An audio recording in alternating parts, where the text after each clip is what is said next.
Comment créer un linteau béton et du ferraillage dedans avec Revit pour avoir quelque chose qui est top? Bonjour, je suis Pascal Camletti, architecte et formateur Revit. Dans ce tutoriel, aujourd'hui, je vais vous présenter comment réaliser donc un linteau béton et avoir du ferraillage à l'intérieur. Alors, petit disclaimer, voilà, je suis pas ingénieur structure, donc là, je vous ai dessiné quelque chose. Je sais pas si c'est au top. Apparemment, il doit manquer des aciers. C'est juste pour vous donner la technique et après, vous formerez pour avoir donc les éléments qui conviennent de manière à avoir les bons ferraillages aux bons endroits. Voilà. Ne m'en voulez pas. Pardon pour ces petites erreurs donc de dimensionnement. Voilà, je sais que je travaille avec des ingénieurs béton pour ça, il n'y a pas de souci. Avant de démarrer le tutoriel, je vous rappelle que cliquant sur le lien qui est sous la vidéo, vous allez pouvoir entrer votre prénom et votre email dans un formulaire pour pouvoir recevoir mes conseils gratuits. Pour celles et ceux qui veulent récupérer le fichier que je présente aujourd'hui ainsi que les 4 derniers tutos du mois sur lesquels j'enregistre cette vidéo, c'est la box. Vous vous abonnez à la box pour pouvoir récupérer ces fichiers-là. Et pour celles et ceux qui veulent passer au high level, vous avez l'option du bonus 4 sur le bon de commande. Du coup, ça vous permet d'avoir accès à tout ce que j'ai fait depuis mars 2020. Ça fait plus de 500 fichiers, plus des programmes, des scripts Dynamo, etc. Je rappelle, dans la box, quand même, il y a un gabarit d'agence. Vous allez avoir des gigas de familles à télécharger. Vous allez avoir des tonnes de choses à pouvoir récupérer pour pouvoir passer au high level. Allez, c'est parti pour ce tutoriel. Alors, aujourd'hui, donc, je vous présente comment réaliser donc un ferraillage et avoir voilà, une structure comme ça qui vous permet d'avoir un très beau rendu. Et pour vos projets, alors c'est une question qui m'a été posée par un de mes abonnés. N'hésitez pas donc à vous abonner à ma chaîne pour pouvoir me poser des questions.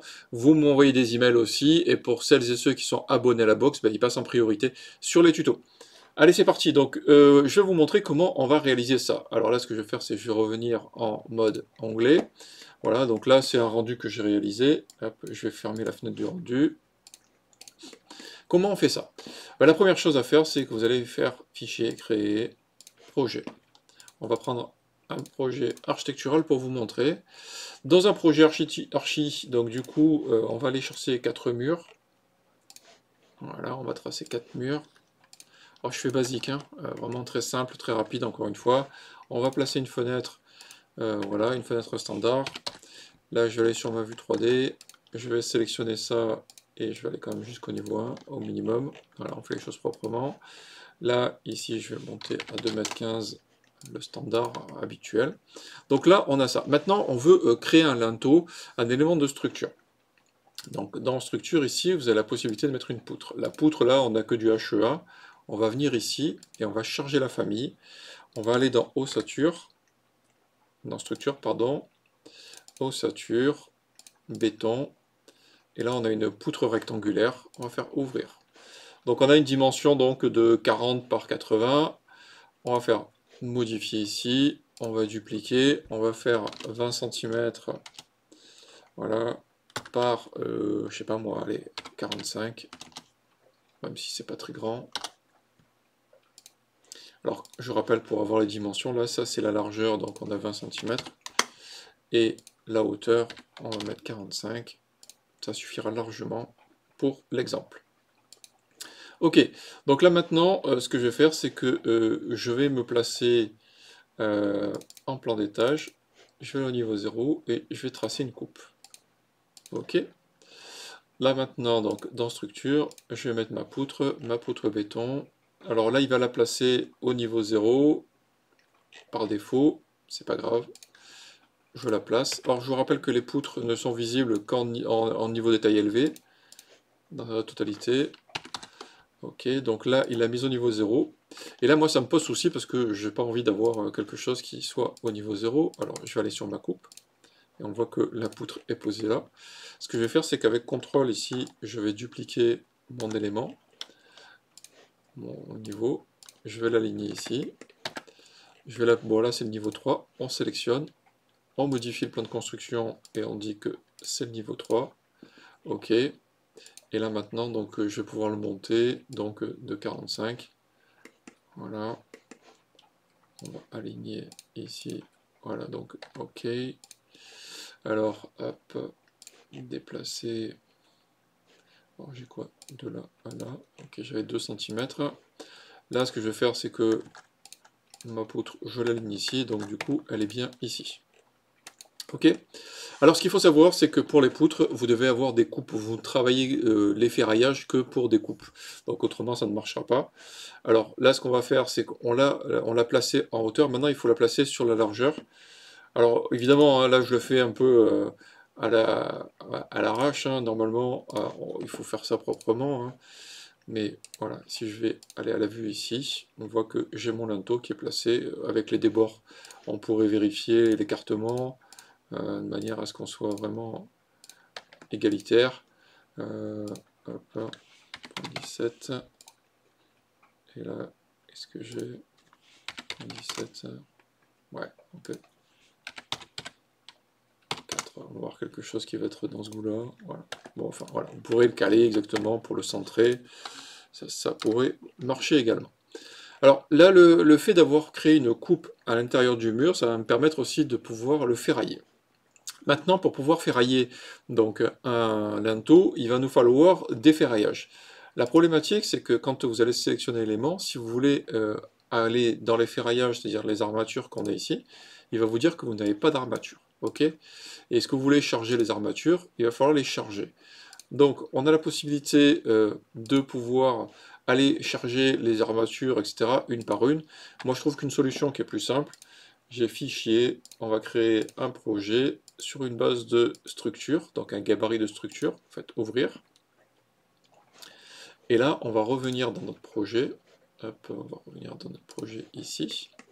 Et là, on va aller dans gérer et on va insérer, on va transférer les normes de projet pour pouvoir récupérer toutes les armatures.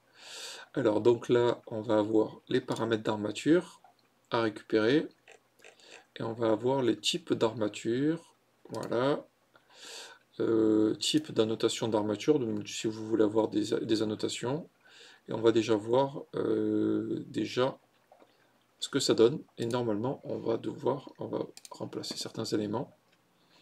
Et là maintenant, ce qui veut dire que logiquement, si je veux placer les armatures, ok, alors comment j'avais fait? Je vais vérifier ça.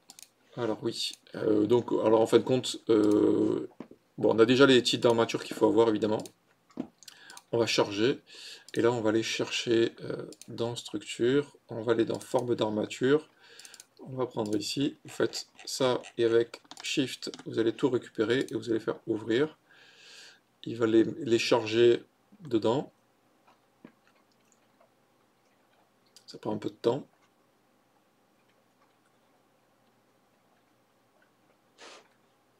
Voilà, donc voilà, ça y est, c'est chargé, donc je reviens ici. Je vais dans armature ici, ok. Donc là elles sont chargées, on voit que j'ai des armatures. Si je vais sur les trois petits points ici, ça va vous permettre d'avoir le navigateur de forme et vous allez pouvoir descendre.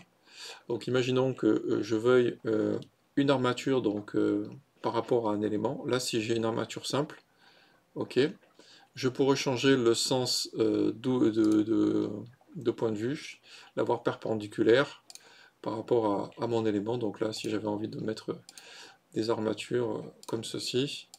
Voilà, donc là je les mets individuellement. Je pourrais aller chercher, donc je vais voir ce que j'ai. Je crois qu'on a, voilà, on a un élément ici. Donc là on revient en parallèle. On peut en mettre un ici. Vous voyez que automatiquement ça s'adapte. Alors il y a peut-être lui qui n'est pas bien placé, il n'a pas pris. Voilà. Vous voyez qu'on va avoir les éléments. Et là maintenant sur la vue 3D, si je me mets en filaire, on va avoir certains éléments comme ça. La problématique, c'est vous voyez que c'est des traits, et moi j'aime bien avoir les éléments en vue 3D pour avoir quelque chose qui soit plutôt sympathique. Donc dans ce cadre-là, il faut que dans la vue ici, vous alliez... alors je crois qu'il faut sélectionner l'élément. C'était ici. Alors, hop, les paramètres de vue, voilà, ici. On va vérifier qu'on a bien les armatures qui sont ici, ok. Et ensuite, on va descendre ici, quand on sélectionne paramètres de graphisme, on va afficher dans la vue 3D. Ok, on va prendre ici, hop, ok, appliquer, on est bien au niveau élevé,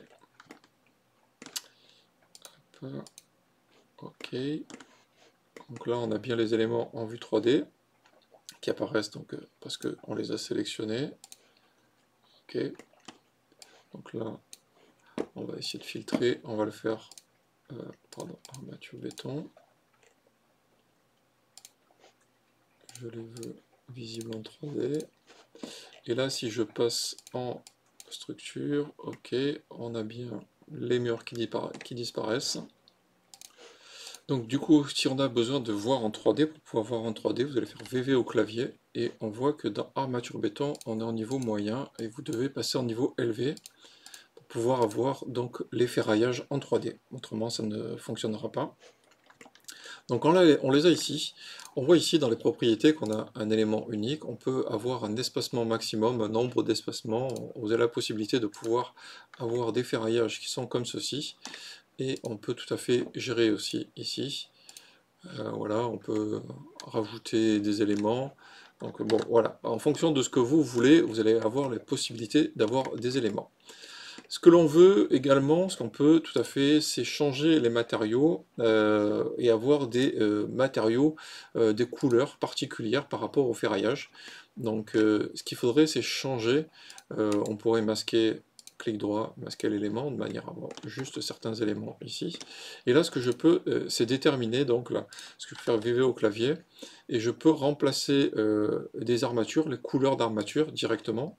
Et là, ce que je pourrais faire aussi, c'est modifier le remplacement graphisme. Alors, il n'est pas ici. Je vais revérifier.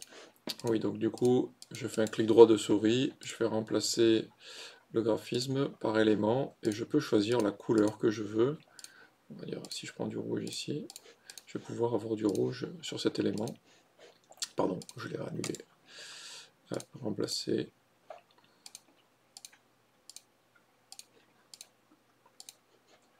Ok.